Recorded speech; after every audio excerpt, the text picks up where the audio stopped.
Hi guys! Good morning! Well, balik trabaho na, tapos na yung aking bakasyon. Pero alam nyo, may greatest na na-achieve ako ngayon sa araw na to. Kasi nakaya kong mag-walking lang from our house going to the university where I am teaching, which is nasa 2.6 to 2.8 kilometers siya. Ayun, so nakaya ko siya. And I think mamaya pag uwi ko, maglalakad pa rin ako. So, I'm hitting two birds in one shot. Tipid sa pamasahe, nakaka-exercise pa ako. At bago ako mag-start ng aking trabaho, kasi hindi pa naman oras, magbe-breakfast muna ako. So, nagbabaon na ako ng aking pagkain. Ganito lang kaliit yung aking lunchbox. Kasi may napapanood ako sa Facebook na reel na ang cute niya, ang liliit lang ng mga lunchbox niya, pero balanced diet na talaga yung nandun. And sa tingin ko, tama lang naman talaga siya. Hindi naman natin kailangan kumain ng napakarami. Ayun. Tsaka naisip ko din, dapat at the same time, kung nag-workout ako, kailangan ko din mag-trim down sa aking pagkain. Kasi isa din yun sa factor na hindi ka pumapayat kahit nag-exercise ka dahil kain ka ng kain. Ayun. So, I have this one, tapos water lang, and then magti-tea ako mamaya after eating. So I have green tea. Ito yung laman ng aking pagkain. Ayun. So I have fresh tomatoes. May konti akong kanin kasi carbohydrates, kailangan ko pa din yun.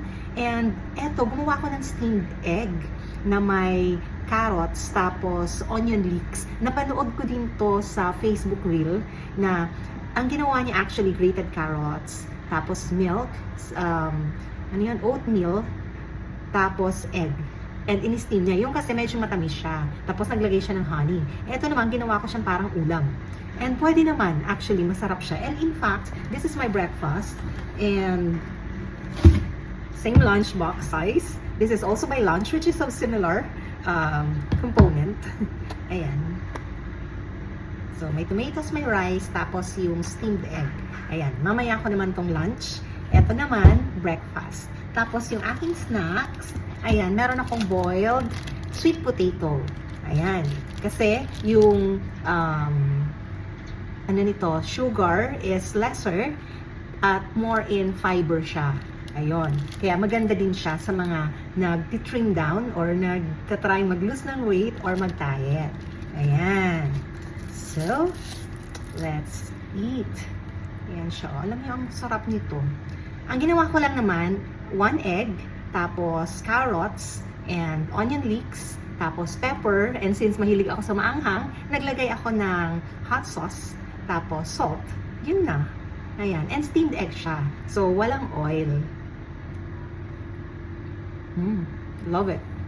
And yan, may konting rice kasi kailangan ko pa rin yun. Lalo na nag-walking ako. So, kailangan ko pa rin ng carb para meron akong energy. Sarap.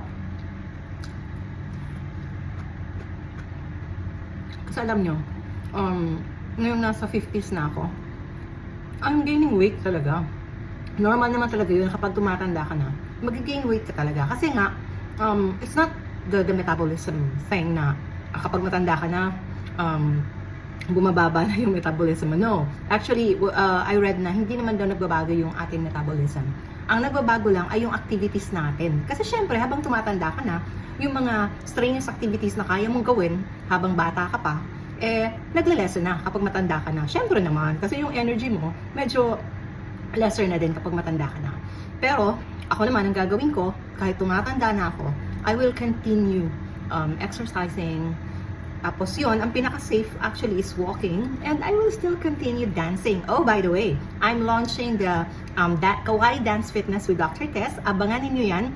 Ilo-launch namin yan sa May 1. So every Saturday of the week at 6 a.m., I will be uploading 3-minute Zumba workout or dance workout with simple steps to follow, which is actually good for all ages. Alam nyo, ang kagandahan kasi sa dancing, isa yun sa parang pinaka-safe na pag-workout. Kasi you will not be lifting, heavy weights na kailangan mo ng supervision dyan eh. So sa dancing, you're just going to move and enjoy. And can it help you tone muscles? Yes. Actually, yung dancing, pwede siya makapag-tone ng muscles. Why? When you dance gracefully, it requires a lot of muscle control. Kaya, iti-tense mo talaga yung muscles mo. It's similar as, weightlifting, pero hindi naman kasing heavy ng pag-lift mo ng mga barbell or something like that. Pero, yun nga, as you dance, you need to, execute the steps correctly. So, kailangan mong i-tense yung muscles mo. Kailangan mong i-control yung muscles mo. Kaya, in a way, it also helps to tone your muscles as you dance. Well, anyway, I will highly encourage you na i-join ako sa aking Kawaii Dance Fitness. Ayun. So, see you guys on May 1! Happy breakfast!